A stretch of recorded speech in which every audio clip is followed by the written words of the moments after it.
Hey you, good morning. This is Christy and you're following along this channel. You're watching my journey with ADHD, diet regulation, and just basic habit stacking that'll help get my life more in order. So I've been following this diet this is day 4, the morning of, and I went down from 165 to 161.5 in 3 days. Now granted, those first couple of pounds that you lose is definitely probably some form of water weight. It was recently gained pounds, so it's possible that it was actually water weight coming in, but the diet that I was trying before wasn't really working. Now, one thing that's really important is a lot of people use a method that they didn't work, for them as an excuse to stop believing in themselves. That's ridiculous. Just because a method doesn't work doesn't mean you don't work. Were you sticking to the method and the method didn't work? Then it was the method that wasn't working. You were perfectly fine. You are not broken. All you need to do is give up on the method, not yourself. Try something new.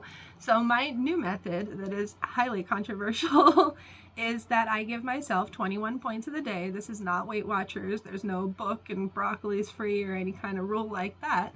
This is a hunger scale, because with me, ADHD, I tend to mindlessly eat. It's not attached to hunger signals, and so I just need like a visual in my brain to remind myself when I've had plenty of calories for the time being, save some calories for later on so you're not hungry.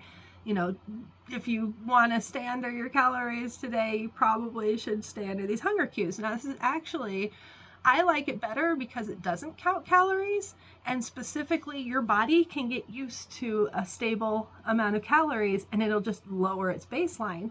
But if you do it on hunger-based cravings, not necessarily am I hungry, we do always want to recognize that, but I don't have that struggle. Okay, if I'm hungry, I will eat something. You just want to be, reasonable with how many times you fill up per day. And so I have this reasonable method, I think, where I have 3 meals where I eat to a 5 out of 10 and 2 meals where I eat to a 3 out of 10. And so that's 5, eating periods per day. And then I just make it so that I can put those numbers anywhere I want. If I eat to a 10 for breakfast and then I skip lunch and I eat to a 12 for dinner, technically I'm still good, as long as I'm getting my points in.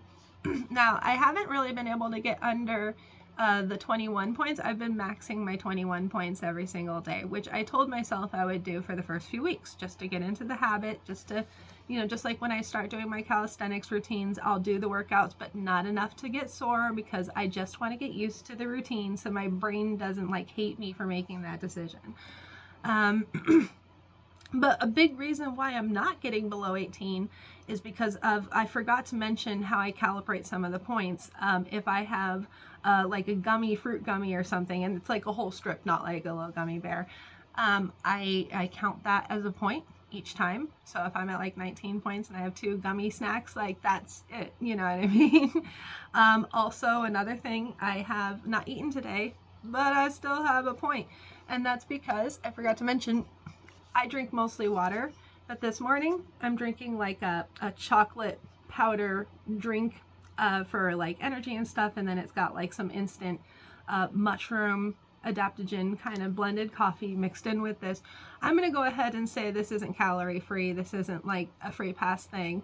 And so it counts as a point too. So these points kind of add up pretty fast, but it also just kind of encourages you not to eat gummy snacks. I mean, obviously, if I had a bad morning and I ate the entire box of gummy snacks, I'm not going to be like, well, that was your whole day. I'm probably going to be like, well, you screwed up today. Let's try again tomorrow.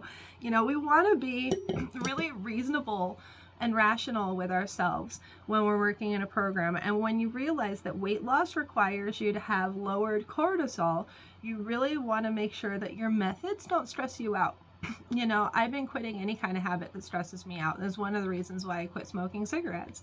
It got to the point where the habit itself was the reason I was stressed out. Like, when am I going to be able to have my next cigarette? Oh, it's been so long. Oh, these people are going to think bad about me because they see me smoke. It's just like, it's all these weird, stressful things attached to bad habits that I had. And I just consider, like, if you are just being really neurotic about your diet and you watch people who are just like naturally in shape and naturally thin, you're like, how do you do it? You know what I mean? You're not doing what they're doing.